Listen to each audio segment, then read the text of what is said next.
नमस्कार, मैं बबीता काजल।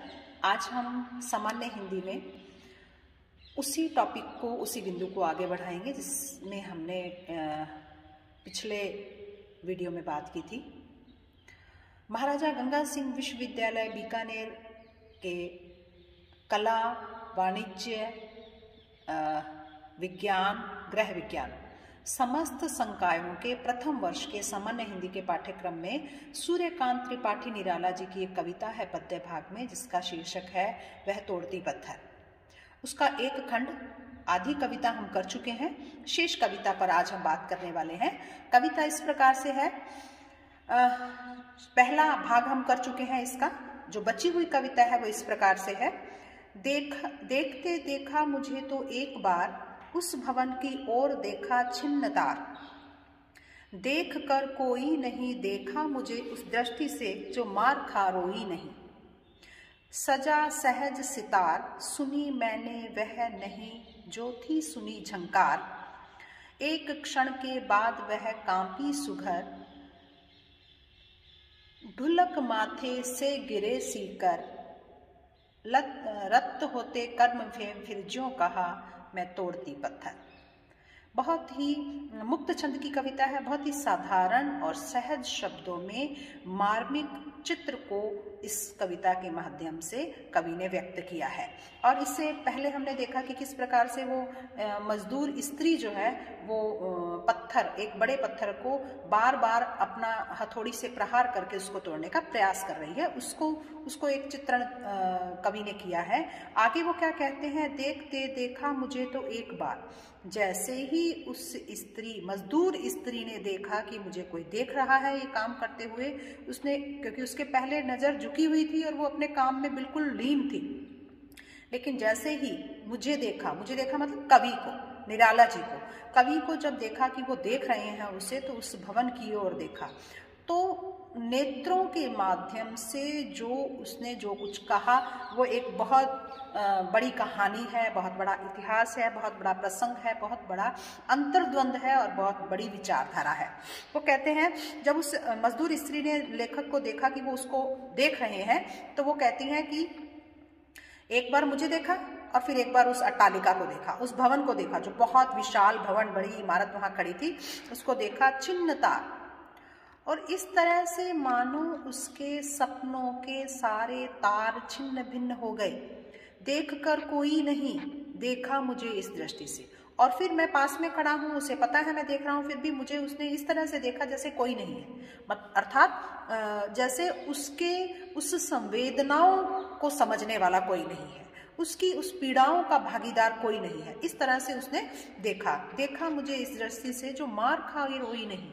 और उसने जो एक बार मुझे देखा और फिर अपने काम में लीन हो गई, तो उसका वो व्यवहार, उसका जो वो भाव था आंखों का, वो ऐसा था मानो मार खाने पर भी जो नहीं रोती है। और बहुत परिस्थितियों की मार, अभावों की मार, गरीबी की मार जिस पर पड़ रही है, लेकिन जो अपना काम कर रही है, लेकिन रोती नहीं है। सजा सहज सितार, सुनी मैंने वह थी जो नहीं सुनी झंकार। और उसके उस व्यवहार से, उसके उस आंखों के भाव से मैंने एक ऐसा संगीत सुना, ऐसी झंकार सुनी जो आज तक मैंने नहीं सुनी थी। कि एक दुखों, अभावों में ग्रस्त व्यक्ति, महिला जो है वो किस तरह से अपने काम में अपना 100% दे रही है, पूरा संघर्ष कर रही है, लेकिन उसको फिर भी कोई उम्मीद नहीं है, कोई सपना नहीं है उसका। और उसे पता है कि उसके सारे सपने जो हैं इन बड़ी बड़ी इमारतों की नींव के नीचे दबकर छिन्न होने वाले हैं, छिन्न तार होने वाले हैं।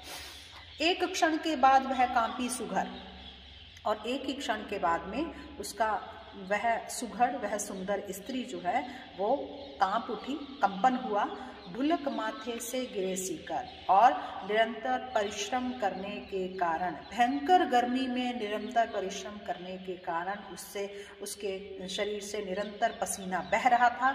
और उसकी पसीने की बूंदें जो हैं वो आंखें माथे से ढुलक कर नीचे गिर रही थी। रत होते कर्म में फिर ज्यों कहा, लीन होते कर्म में फिर ज्यों कहा, मैं तोड़ती पत्थर।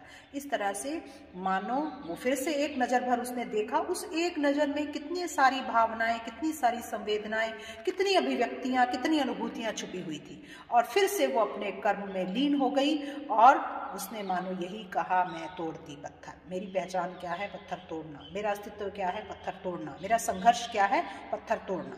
और मेरे सारे सपनों का समापन जो है वो मानो यही समाप्त होता है कि मैं पत्थर तोड़ रही हूँ, अपने काम में लीन हूँ, अपने परिवार का 2 जून की रोटी और 2 जून का पेट भरने के लिए लगी हूँ। इस तरह से इस कविता के माध्यम से कवि जो है वो एक मानवता की बात करता है और मानव मन में करुणा को जगाना चाहता है, संवेदनाओं को जगाना चाहता है और मानवीय मूल्यों को मानवीय समाज में जब तक अंगीकार करके उसको व्यवहार में नहीं लाया जाएगा, तब तक समाज में कभी भी यह जो दूरी है अमीर और गरीब के बीच में, निर्धन और सधन के बीच में और अभावग्रस्त और समस्त सुविधा संपन्न लोगों के बीच में जो बड़ी खाई है वो कभी भी समाप्त नहीं हो सकती।